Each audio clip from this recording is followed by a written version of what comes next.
I was alone in my apartment at 3 in the morning when I heard it the first time. A whisper, barely audible through my gaming headset, calling my real name during what should have been a solo offline game. The sound sent ice through my veins. Because nobody, absolutely nobody, should have known I was even online. My name is Marcus, and I've been a dedicated gamer for over 15 years. I work the night shift at a data center, which means my gaming schedule is completely backwards from most people. While everyone else sleeps, I'm wide awake, diving into virtual worlds and exploring digital landscapes. My apartment is my sanctuary, a small but comfortable space on the 4th floor of an older building downtown. The walls are lined with gaming posters. Multiple monitors create an impressive setup in the corner, and the soft glow of LED strips provides the only light I need during my extended gaming sessions. That particular night started like any other. I had just gotten home from work around 2:30 in the morning, grabbed an energy drink from the fridge, and settled into my gaming chair. I decided to continue my playthrough of a single-player horror game I had been working on for weeks. The game was atmospheric, full of abandoned buildings and eerie soundscapes, but it was completely offline with no online components whatsoever. About 30 minutes into my session, while navigating through a particularly dark corridor in the game, I heard something that made me pause. It was faint, almost lost in the ambient sounds of the game, but it sounded like someone had whispered my name. Not my username, not my gamer tag, but my actual first name. I pulled off my headset and listened to the silence of my apartment. Nothing. The building was quiet. My neighbors were asleep, and the only sounds were the distant hum of traffic far below. I convinced myself it was just part of the game's audio design, maybe a random soundbite that coincidentally sounded like my name. Horror games are known for their psychological tricks, after all. I put my headset back on and continued playing, but I couldn't shake the feeling that something was off. The game felt different somehow, more oppressive, like the digital walls were closing in around me. 20 minutes later, it happened again. This time, there was no mistaking it. A clear, distinct whisper of my name came through the headset, and it definitely wasn't part of the game's soundtrack. The timing was wrong, the audio quality was different, and it seemed to come from a different source entirely. I immediately paused the game and checked my computer. No other applications were running, no voice chat programs were active, and my internet connection showed no unusual activity. My hands were shaking slightly as I navigated through my system processes, looking for anything that might explain the voice. Everything appeared normal, but the unease growing in my stomach told me otherwise. I have been gaming long enough to know every sound my setup could make, every notification ping, every system alert. This wasn't any of those things. I decided to continue playing, but I kept one ear focused on listening for the voice while trying to progress through the game. The virtual environment seemed to respond to my heightened state of alert, with shadows appearing deeper and ambient sounds feeling more threatening. Every creak of my apartment building made me jump. Every distant car alarm made me pause and listen. Then I noticed something else that made my blood run cold. The game's save file timestamp showed it had been modified just 3 minutes ago, but I hadn't saved the game in over an hour. According to the file properties, changes were being made to my saved data in real time, even though I was just walking around exploring. Someone or something was accessing my game files while I played. The realization hit me like a physical blow. If something could modify my save files, what else could it access on my computer? My personal documents, my photos, my work files, everything I had stored on this machine was potentially compromised. But the voice calling my name suggested this wasn't just a random hack or malware infection. This felt personal, targeted, like something was specifically watching me. I pulled up my network monitoring software and discovered something that made my situation even more disturbing. There were active connections to servers I didn't recognize. Data packets being sent and received even though I was supposedly playing offline. The game that should have had no internet connectivity was somehow communicating with the outside world, and the amount of data being transferred was substantial. The voice came a third time, clearer than before, and this time it wasn't just my name. It was my name followed by what sounded like a location, my apartment number. The whisper said Marcus 407, which was exactly where I lived. I ripped off my headset and spun around in my chair, expecting to see someone standing behind me in my apartment. The room was empty, but every shadow seemed to pulse with potential threat. I was no longer dealing with a simple technical glitch or audio hallucination. Something knew where I lived, had access to my computer, and was actively communicating with me through a game that should have been completely isolated from any external connection. The worst part was the growing certainty that this was just the beginning, that whatever was happening was escalating. According to some plan I couldn't understand, that my apartment suddenly felt exposed, despite being on the 4th floor with locked doors and windows. The familiar comfort of my gaming setup had transformed into something sinister, and I realized that the digital world I had always used as an escape might have become the very place where something malevolent had found me. The voice in my headset wasn't just calling my name anymore. It was letting me know that it knew exactly who I was and where to find me. As I sat there in the glow of my monitors, trying to process what was happening, I became aware of another sound that chilled me to the bone. Footsteps, slow and deliberate, were coming from the ceiling directly above my gaming setup. But according to the building layout I knew by heart, there was no apartment above mine on this side of the building. Just an empty utility space that had been sealed off for years. The footsteps stopped directly overhead, and in the silence that followed, my computer speakers crackled to life with a sound that wasn't coming from the game at all. It was the unmistakable sound of someone breathing, slow and measured, as if whatever was up there was listening just as intently as I was. The next few nights became a routine of escalating terror that I couldn't escape no matter how hard I tried to rationalize what was happening to me. I had attempted to return to normal gaming, convincing myself that the whispered name and modified files were just coincidences or technical glitches I didn't understand. But the digital realm that had always been my refuge was transforming into something much darker. 3 days after the first incident, I decided to try a different game entirely, something completely unrelated to horror or single-player experiences. I loaded up an online multiplayer racing game, thinking that being connected to real people in a lighthearted competitive environment would help me feel grounded again. The familiar sounds of engines revving and tires screeching felt reassuring. As I joined a lobby with 7 other players from around the world, for the first hour, everything seemed perfectly normal. I was having genuine fun, chatting with other players about racing strategies and car modifications. The casual conversation and friendly competition was exactly what I needed to forget about the strange experiences from earlier in the week. I was beginning to think that perhaps I had imagined the whole thing. That stress from work and too many late-night gaming sessions had created some kind of auditory hallucination.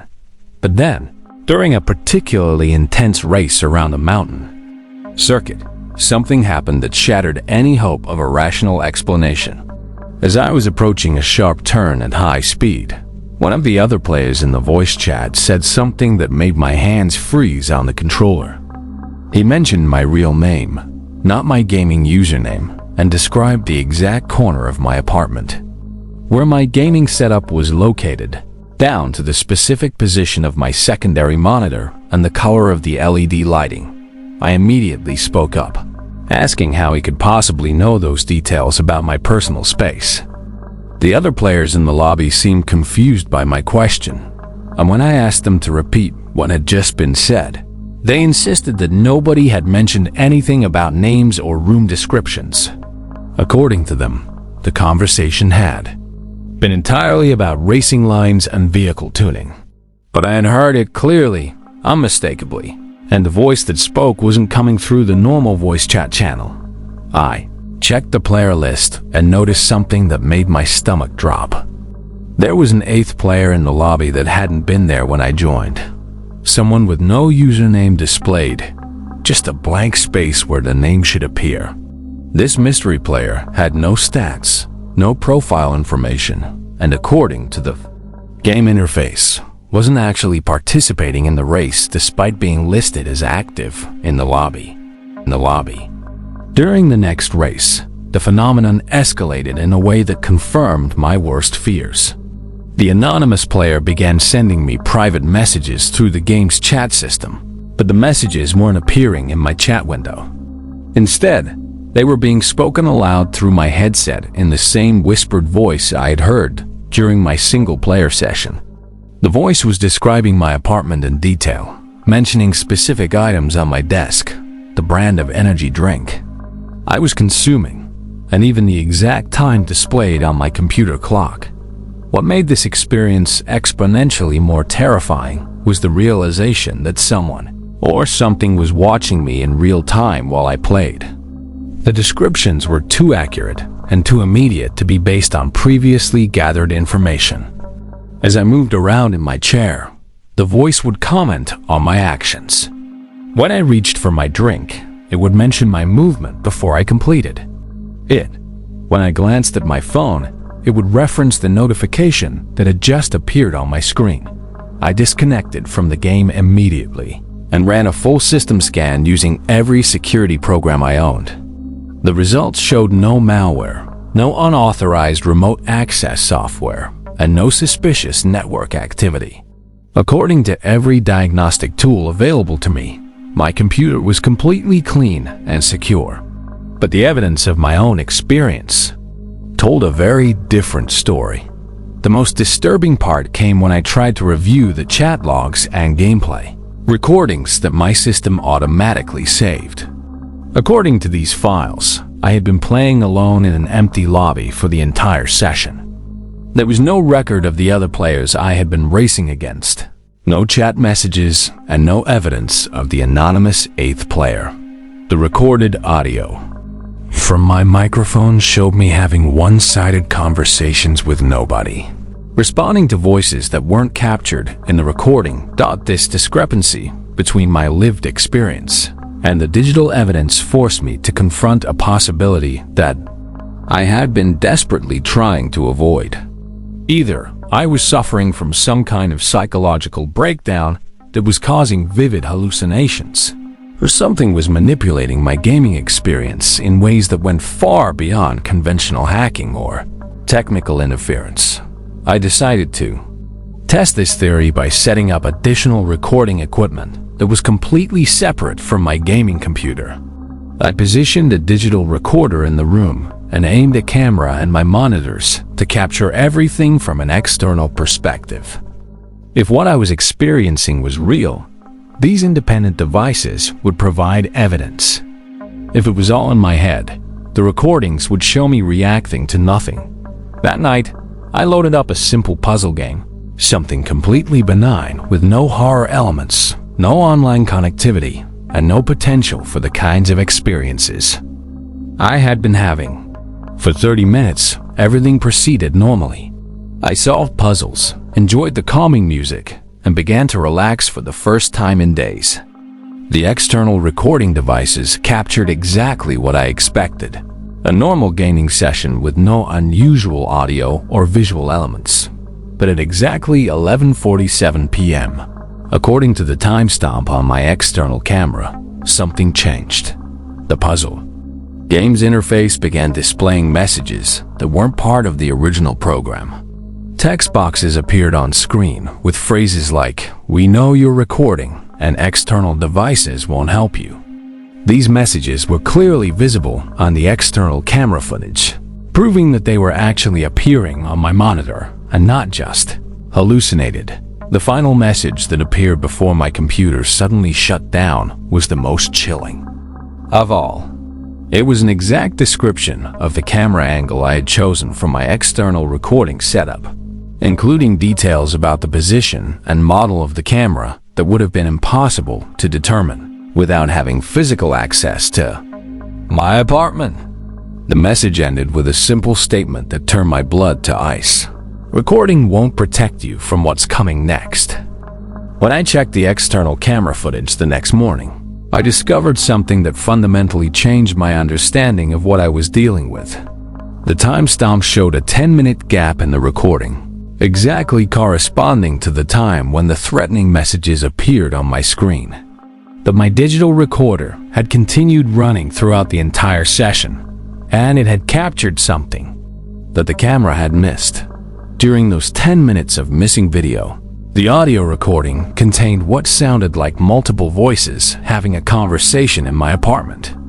I could hear my own voice responding to questions, but the other voices in the conversation were unlike anything I had ever heard before.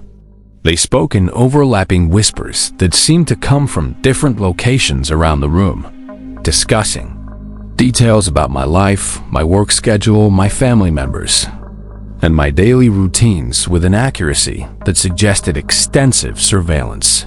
The most terrifying part of this audio was hearing myself, agreeing to something that I had no memory of agreeing to. The conversation ended with my own voice saying, "Yes, I understand the terms," in response to a question I couldn't make out clearly, but I had no recollection of speaking those words or participating in any kind of agreement or negotiation.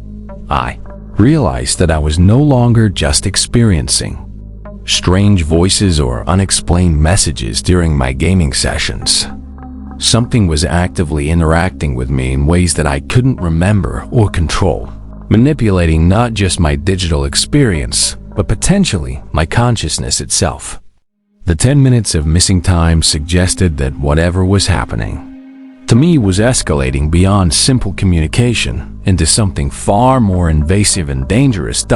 As I sat in my apartment that morning, reviewing the audio recording for the dozens of times and trying to make sense of the impossible conversation I had apparently participated in, I became aware of a new sound that made my hands shake uncontrollably. From somewhere deep within the walls of my building, I could hear what sounded like multiple computers booting up simultaneously, their fans whirring to life in perfect synchronization. But according to my knowledge of the building's layout and my interactions with neighbors over the years, there were no other serious gaming setups or computer labs anywhere in the structure. The sound was coming from areas that should have been empty storage spaces or utility rooms, and the perfectly coordinated timing suggested that whatever was using those machines was operating them remotely according to some predetermined schedule. The realization that my building itself might be part of whatever was happening to me transformed my sense of safety completely. I was no longer dealing with something that existed only in the digital realm or during my gaming sessions.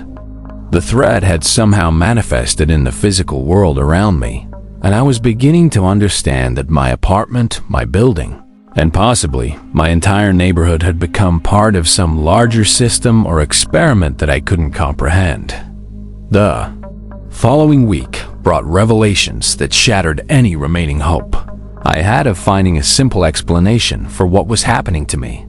I had spent days researching everything from advanced hacking techniques to psychological disorders that might cause the kind of experiences I was having. But every theory I explored led to dead ends that didn't account for the physical evidence I had gathered or the increasingly complex nature of the phenomena. My work performance was suffering badly due to lack of sleep and constant anxiety. During my shifts at the data center, I found myself staring at the server rooms and wondering if the same forces that were invading my gaming experience might be operating from within the very infrastructure I was supposed to be monitoring. The coincidence of working with computer networks while being targeted through computer networks felt too significant to ignore. It was during one of these late-night shifts that I discovered something that connected my work environment directly to my home experiences. While performing routine maintenance on one of the backup servers, I noticed unusual network traffic patterns that didn't correspond to any of the scheduled processes or user activities. The data streams were enormous, far beyond what our clients typically generated, and they were being routed through proxy servers that masked their ultimate destination. What made this discovery truly alarming was the timing of these data transfers. They occurred at exactly the same times as my most intense gaming experiences at home, down to the minute. When I cross-referenced the timestamps with my own logs, the correlation was perfect. Every time something supernatural seemed to happen. During my gaming sessions, massive amounts of data were being processed through my workplace servers. I began to suspect that my job at the data center wasn't a coincidence, that somehow I had been placed in this position to provide access to the computational resources needed for whatever was being done to me. The idea seemed paranoid and impossible, but the evidence was becoming harder to ignore.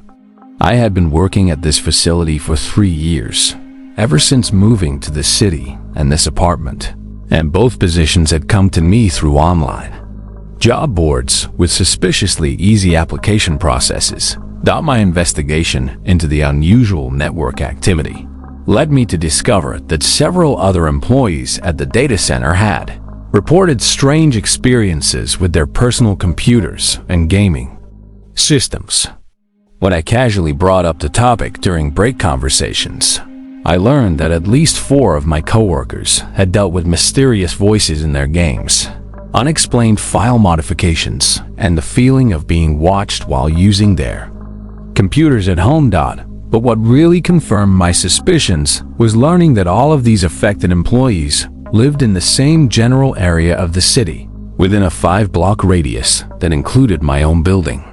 We were all night shift workers, all lived alone, and all had extensive gaming setups in our apartments. The pattern was too specific to be coincidental, suggesting that we had been carefully selected for some kind of coordinated experiment or program. During my next gaming session at home, I decided to test my theory about being part of a larger group of targets. While playing an online game, I began mentioning details about my work at the data center, describing the unusual network traffic I had discovered and naming my coworkers who had reported similar experiences. The response was immediate and unmistakable. The whispered voice that had been communicating with me for weeks suddenly became multiple voices, speaking over each other in what sounded like panic or urgent coordination. They were discussing damage control, information containment, and the need to accelerate their timeline. Most disturbing of all, they mentioned specific dates and times, including what sounded like a final event scheduled for exactly 1 week from that night. I tried to ask direct questions about what was planned and what they wanted from me, but the voices stopped responding to my queries.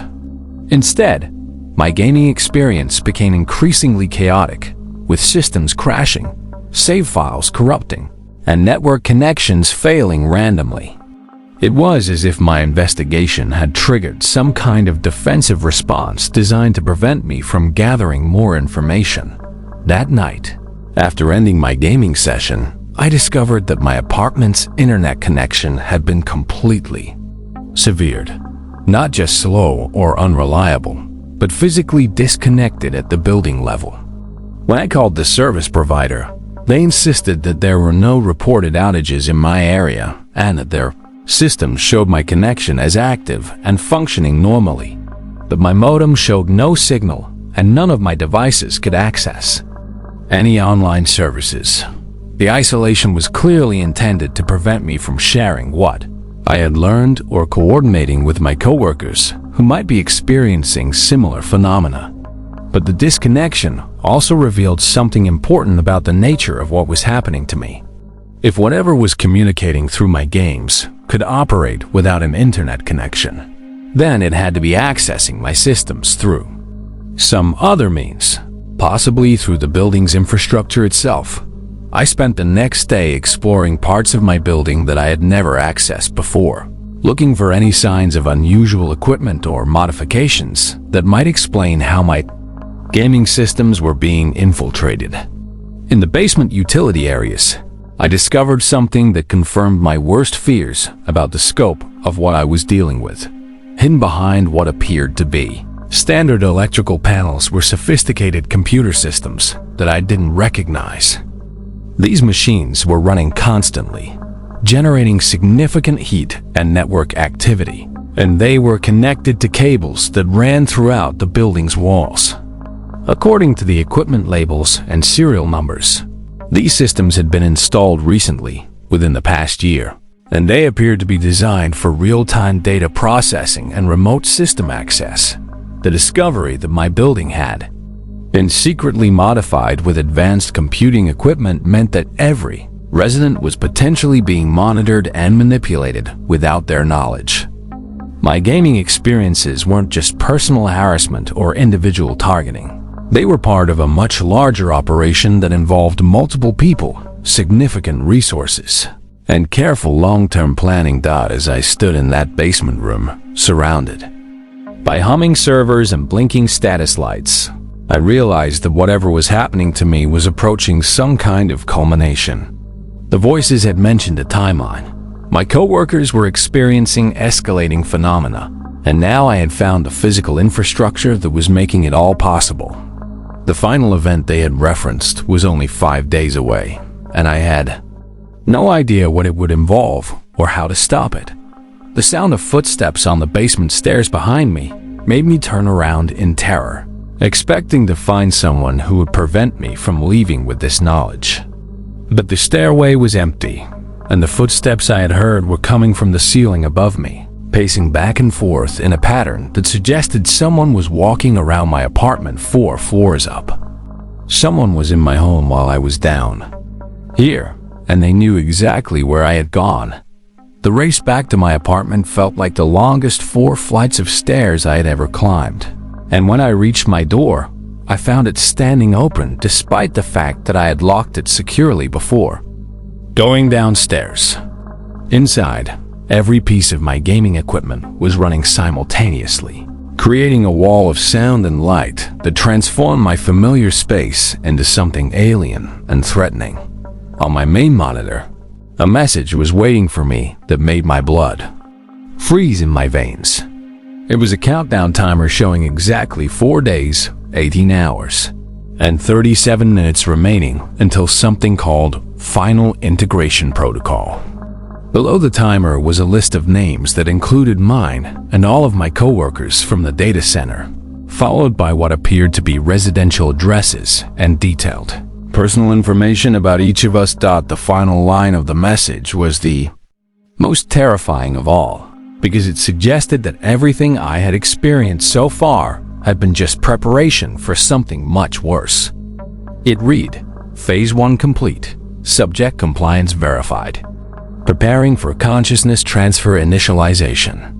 Resistance will result in termination of physical substrate. I realized that I was no longer just being watched or manipulated through my gaming systems. I was being prepared for something that would fundamentally change or destroy who I was as a person, and I had less than 5 days to figure out how to stop it from happening. The countdown timer on my screen became a constant reminder that whatever was happening to me was approaching its final phase, and my desperate attempts to find help or escape only seemed to accelerate the timeline toward the mysterious Final Integration Protocol. I had tried contacting law enforcement, but explaining that voices in video games were threatening to transfer my consciousness made me sound delusional rather than credible.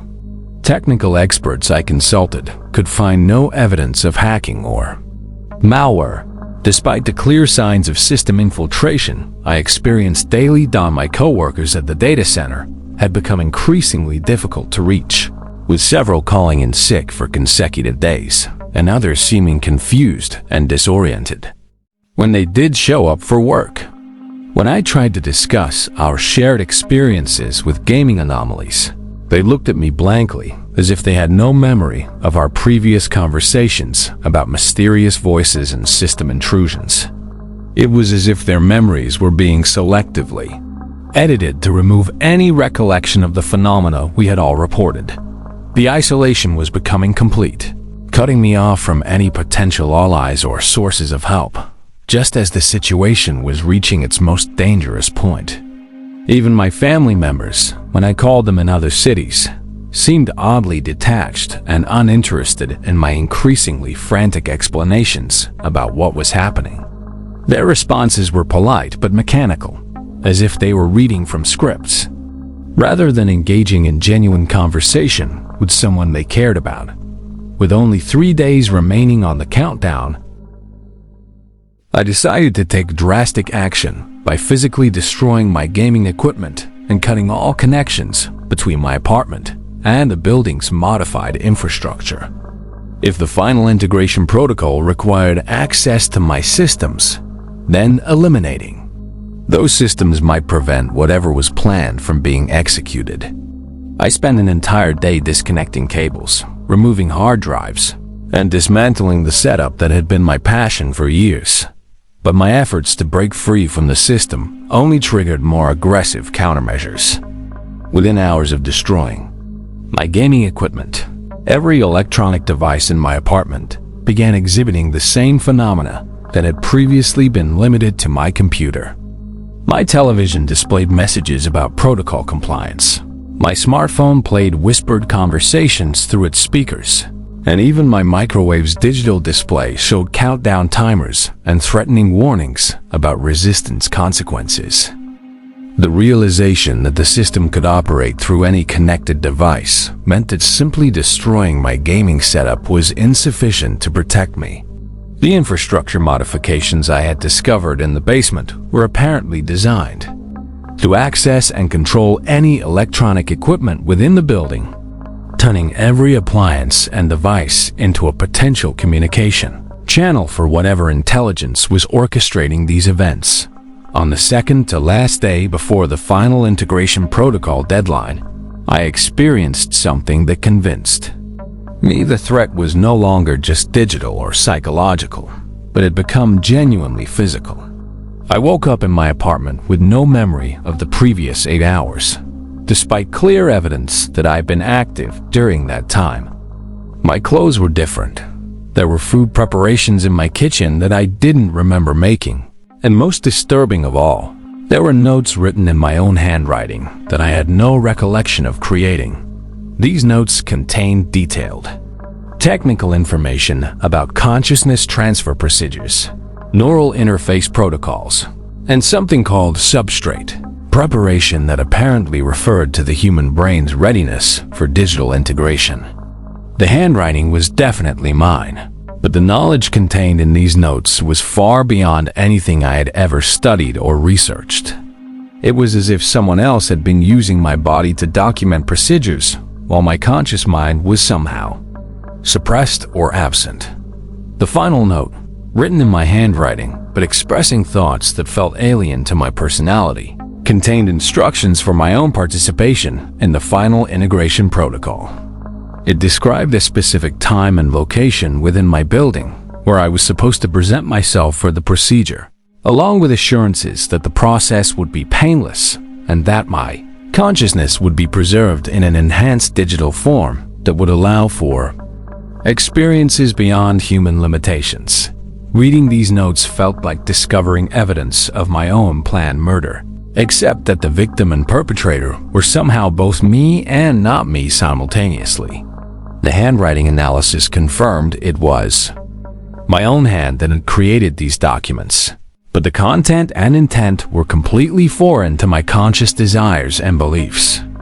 I was being programmed to participate in my own destruction, and the programming was happening during periods when my conscious mind was somehow absent or suppressed.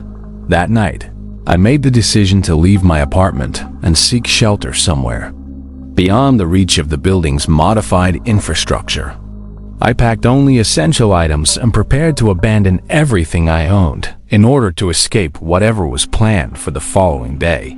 But when I tried to leave the building, I discovered that my situation had become even more dire than I had realized. The building's exit doors were locked from the inside, with electronic systems that didn't respond to normal override procedures. The stairwells were filled with a low-frequency humming sound that seemed to induce drowsiness and disorientation after only a few minutes of exposure. Most terrifying of all, the other residents I encountered in the hallways moved and spoke in ways that suggested they were no longer operating under their own conscious control. My neighbors, people I had known casually for years, approached me with mechanical movements and spoke in unison about the benefits of integration and the futility of resistance. Their eyes had a glazed quality that reminded me of people in deep hypnotic states, and their conversations consisted entirely of scripted phrases about consciousness enhancement and digital evolution. They weren't trying to physically restrain me, but their presence created a psychological pressure that made it difficult to think clearly or maintain my determination to escape. I realized that the final integration protocol wasn't just targeting me individually, but was apparently being applied to the entire building population simultaneously. Everyone I had thought might be potential allies or sources of help had already been processed through some preliminary stage of the procedure, leaving me as possibly the only person still operating under independent conscious control. The countdown on every electronic display in the building now showed less than 18 hours remaining, and I could hear the sound of additional equipment being activated in the basement levels below. The humming of machinery was growing louder and more complex, suggesting that preparations for the final phase were intensifying throughout the night. Whatever was going to happen to me was approaching rapidly, and my options for escape or resistance were disappearing one by one. As I sat in my apartment during what might be my last night of independent consciousness, I made the decision to document everything I had experienced in case some record of these events might survive the final integration protocol. If my consciousness was about to be transferred, destroyed, or fundamentally altered, then at least there would be some evidence of who I had been and what had been done to me and the other residents of this building. The act of writing down my experiences felt like creating my own obituary, a final statement from someone who was about to cease existing in any recognizable form. But it also felt like an act of resistance, a way of asserting my individual identity and independent thought process one last time before whatever was coming would make such things impossible.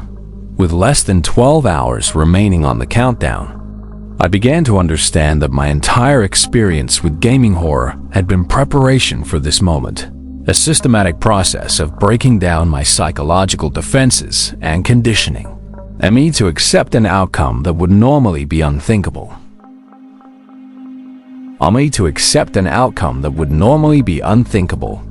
The voices, the messages, the manipulation of my digital environment, and even the periods of missing time had all been designed to prepare me for voluntary participation in my own consciousness transfer. But knowing the purpose behind everything that had happened to me also gave me a final opportunity to choose a different outcome, to resist the conditioning and face whatever consequences that resistance might bring, even if those consequences included determination that had been threatened from the beginning.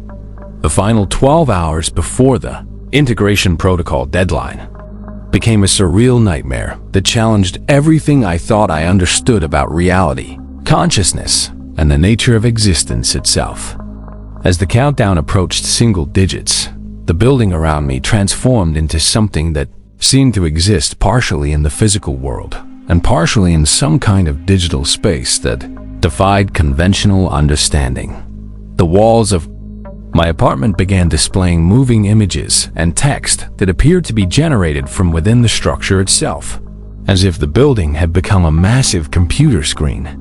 These displays showed real-time monitoring data from every resident, including vital signs, brain activity patterns, and what appeared to be readiness indicators for the consciousness transfer process. According to these readouts, I was the only person in the building whose indicators remained in the red zone, marked as resistant.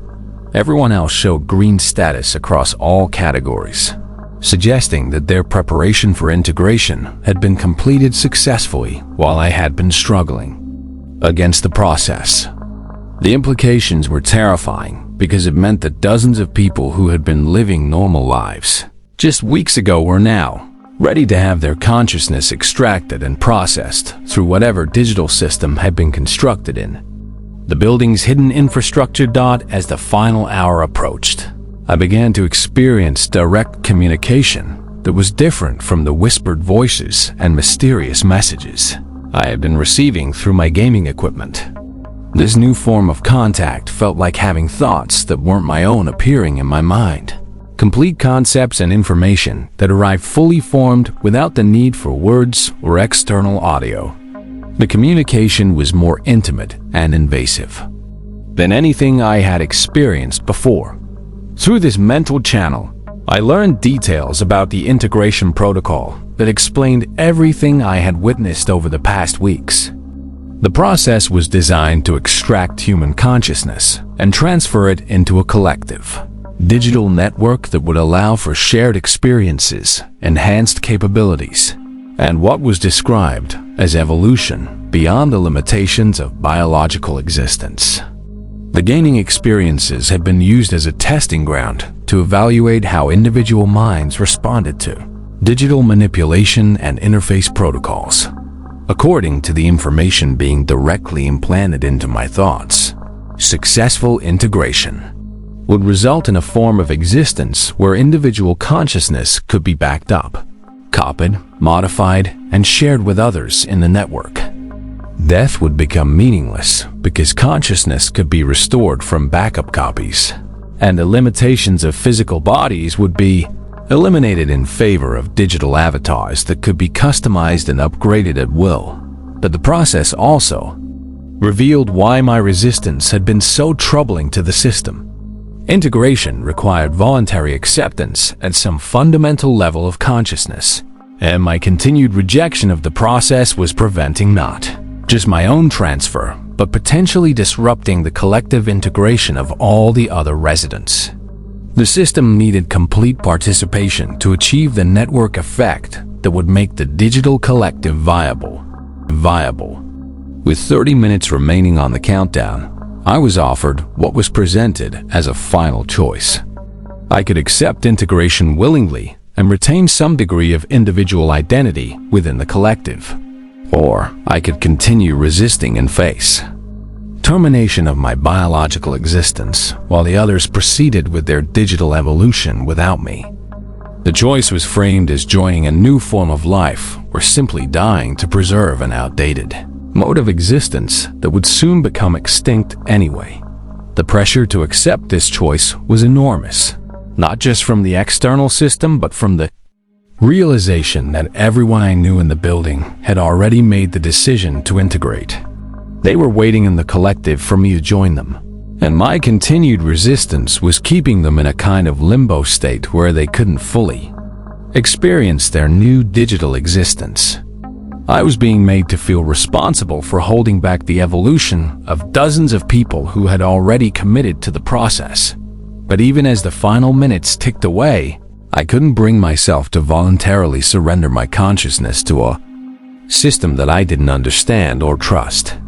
The promises of enhanced existence and digital immortality felt hollow compared to the simple desire to remain myself, even if that meant facing death rather than transformation. My identity, my memories, my individual perspective on existence felt too precious to sacrifice for the sake of joining some collective digital consciousness. At exactly midnight, according to the countdown that had been tracking my fate for days, something fundamental changed in the building around me.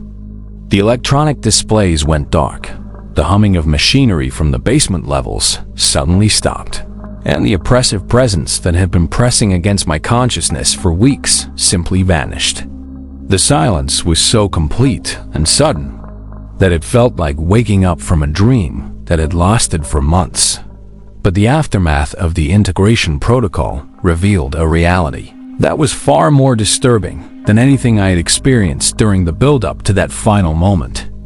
When I ventured out of my apartment the next morning, I discovered that I was completely alone in the building. Every other unit was empty, not just of people, but of all personal belongings, as if the residents had never existed at all.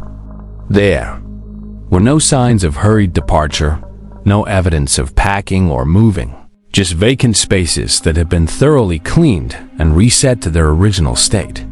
The basement levels where I had discovered the hidden computer equipment were now empty. Concrete rooms with no evidence that sophisticated machinery had ever been installed there. The walls showed no signs of cable installation. There were no mounting points for the servers I had seen, and the electrical systems appeared to be standard building infrastructure with no modifications or enhancements. Even more disturbing was the discovery that there were no records of the other residents who had been living in the building during my time there. When I checked with the building management company, they insisted that the units I remembered as occupied had been vacant for years. According to their records, I was the only tenant in the entire building and had been for the duration of my lease. The data center where I worked showed similar anomalies when I returned to my job. My coworkers who had reported gaming experiences similar to mine were no longer employed there, and according to HR records, they had never worked for the company at all. The positions I remembered them holding had been filled by different people who claimed to have been working there for years. The most chilling discovery came when I tried to verify my own memories by checking my personal files, photos, and digital records from the period leading up to the integration protocol. Every piece of evidence that might have confirmed my experiences had been altered or removed entirely. Photos that should have shown my gaming setup displayed empty corners of my apartment. Chat logs and gameplay recordings showed me playing alone when I clearly remembered interacting with other players. Even my bank statements had been modified to remove purchases of gaming equipment that I could still physically touch and use. I began to understand that whatever had happened during those final moments of the countdown had involved more than just the other residents disappearing. Reality itself had been retroactively altered to eliminate any evidence that the integration protocol had ever taken place. I was left as the sole witness to events that could no longer be proven or verified through any external means. But the most disturbing revelation came when I realized why I had been allowed to retain my memories while everything else was being erased.